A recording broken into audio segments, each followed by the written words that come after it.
శ్రీ అరకెపూడి గాంధీ గారు MLA Serilingampally assembly మాట్లాడతారు. అందరికీ నమస్కారం. చాలా సంతోషం. ఈరోజు చాలా గొప్ప పరిణామం, శుభదినం.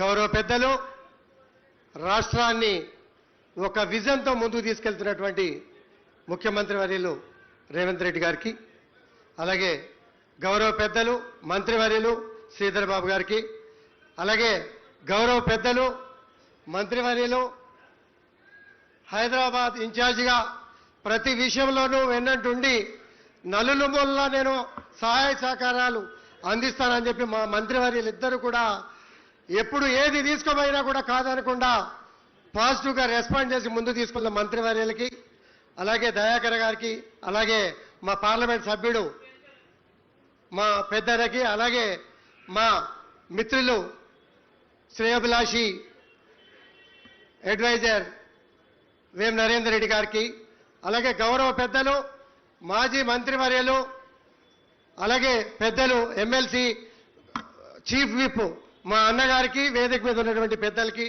మా సహచర కార్పొరేటర్లకి, ఇక్కడికి వచ్చినటువంటి సోదరిమణులకి అందరికీ కూడా పేరు పేరున నమస్కారం.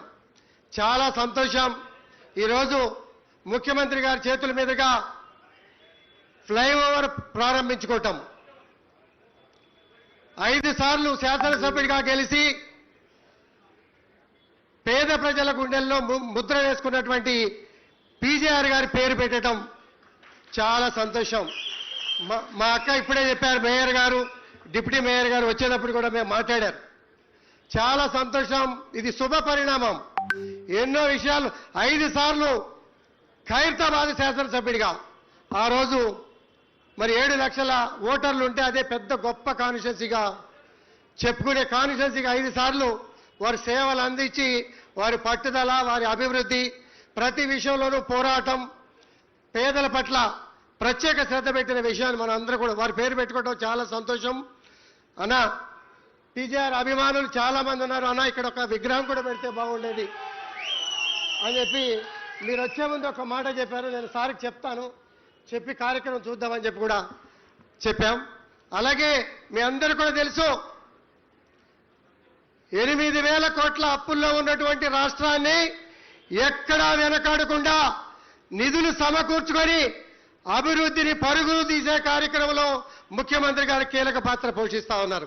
మీ అందరికీ కూడా తెలుసు, ఉన్న విషయాలు కొన్ని విషయాలు మొగమాటం లేకుండా మాట్లాడినప్పటికీ కూడా నిధులన్నీ కూడా సమకూర్చుకొని ఎక్కడ అభివృద్ధి ఆగలే.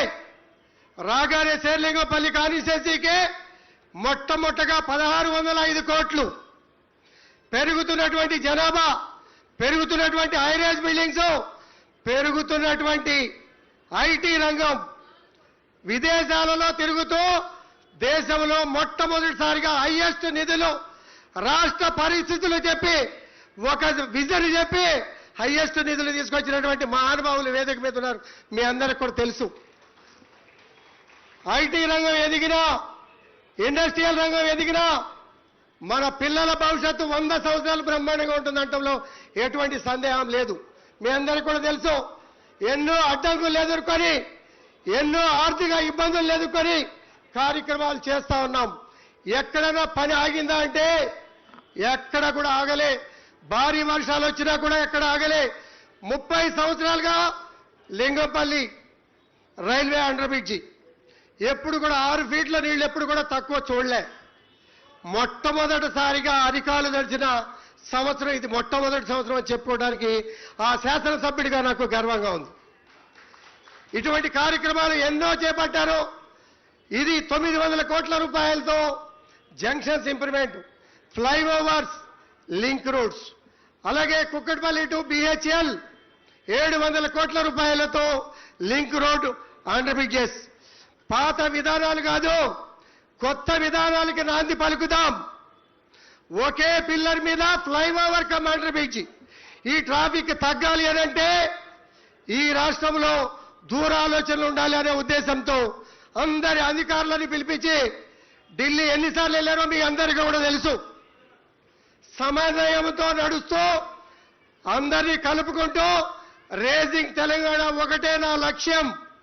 యువ నాయకుడు రేవంత్ రెడ్డి గారు చేస్తున్నటువంటి ప్రయత్నాలు, కుడి చేయి ఎడమ చేయి లాంటి మంత్రులు 2 జిల్లాలకి, హైదరాబాద్ రంగారెడ్డి జిల్లాల ఇన్ఛార్జ్ మంత్రులు, సీనియర్ మంత్రులు, మా మాజీ మంత్రి అన్న మా అందరికీ కూడా తెలుసు, అన్ని ప్రాంతాలు పీటీ ఉషా రేసులో పరిగెత్తుతూ ఉండేవారు.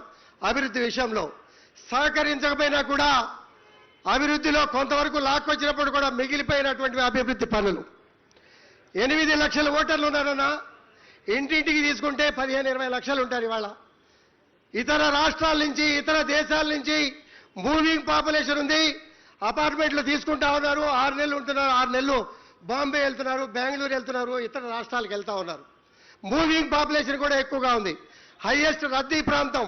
ఇప్పుడే ముఖ్యమంత్రి గారికి చెప్పా, మ్యాప్లన్నీ చూస్తున్నప్పుడు అటు కుక్కటపల్లి నుంచి వచ్చినా, ఇటు గచ్చిబౌలి ఎయిర్పోర్ట్ నుంచి వచ్చినా కూడా మొత్తం మియాపూర్ జంక్షన్ జామ్ అయిపోతుంది. రోడ్లు వెడల్పు, ఓన్లీ సబ్ రోడ్లు మాత్రం చేయండి, చేస్తే చాలా వరకు కూడా క్లియర్ అవుతుందని చెప్పా. ఇమీడియట్ గా ఫస్ట్ ప్రయారిటీ ఇవ్వడం చెప్పి ముఖ్యమంత్రి గారు కూడా చెప్పారు. అలాగే ఒక్కరోజు ముఖ్యమంత్రి గారి దగ్గరికి వెళ్ళి, అన్న డబుల్ డెక్కర్ మాది లాస్ట్ ప్రయారిటీ అని అధికారులు అంటా ఉన్నారు, ఎలా ఉంది పరిస్థితి? హైయెస్ట్ ట్రాఫిక్ ప్రాంతం మాది.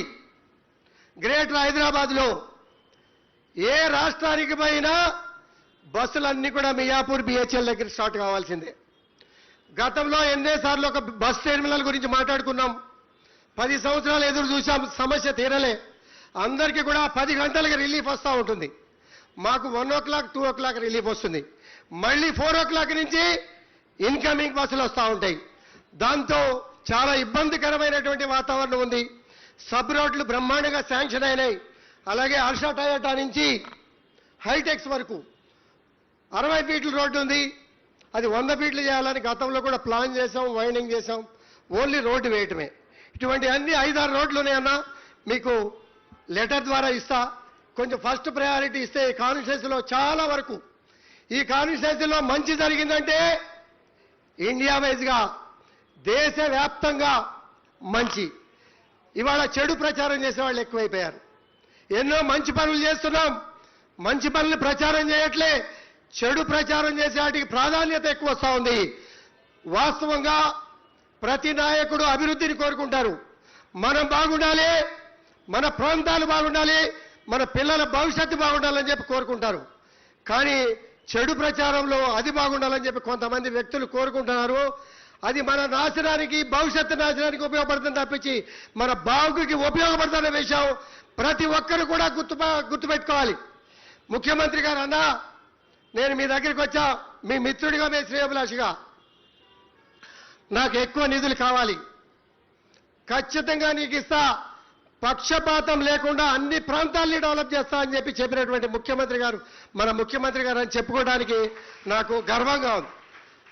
ఇలాంటి సమస్యలన్నిటి కూడా, ఇది కూడా మీ అందరికీ కూడా తెలుసు, ఎంతో కాలంగా పేద మధ్యతరగతి కుటుంబాలు అవసరమైతే 40 గజాలు, 50 గజాలు, 100 గజాలు వాటిని కూడా ల్యాండ్ ఎక్వైరీ చేసి కాంపన్సేషన్ చేసి, కమిషనర్ గారు కూడా, మా అధికారులు కూడా ప్రత్యేక శ్రద్ధ పెట్టి కన్వెన్ చేసి, కోర్టు కేసులను కూడా ఒక ల్యాండ్ ఎక్వైరీ చేయాలంటే ఇవాళ కోర్టులో సంవత్సరాల తరబడి తిరగాల్సినటువంటి పరిస్థితులు. ఇటువంటి అన్నింటినీ కూడా అధిగమించి ఈ ఫ్లైఓవర్ ఓపెన్ చేయడం అంటే మీ అందరికీ కూడా తెలుసు, ఇతర జిల్లాల నుంచి, ఎయిర్పోర్ట్ నుంచి, ఇతర దేశాల నుంచి, ఇతర రాష్ట్రాల నుంచి వచ్చే వారికి బ్రహ్మాండమైనటువంటి సౌకర్యం.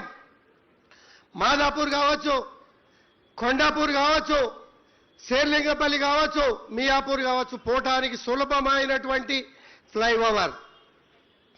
ఒక ఫ్లైఓవర్ స్టార్ట్ చేసుకున్నాం, రెండో ఫ్లైఓవర్ స్టార్ట్ చేసుకున్నాం. ఫ్లైఓవర్ మీద ఫ్లైఓవర్, థర్డ్ ఫ్లైఓవర్ని వాళ్ళ ముఖ్యమంత్రి గారి చేతుల మీదుగా ఇనాగ్రేషన్ చేసుకోవడం చాలా సంతోషంగా ఉంది. చాలా మంది మాట్లాడాల్సిన అవసరం ఉంది, చాలా విషయాలు ఉన్నాయి. కాన్స్టిట్యుయెన్సీ విషయంలో ఎక్కడ కూడా అభివృద్ధి విషయంలో ఎక్కడ వెనకాడొద్దు. అందుబాటులో ఉన్నాం, అందుబాటులో ఉంటాం.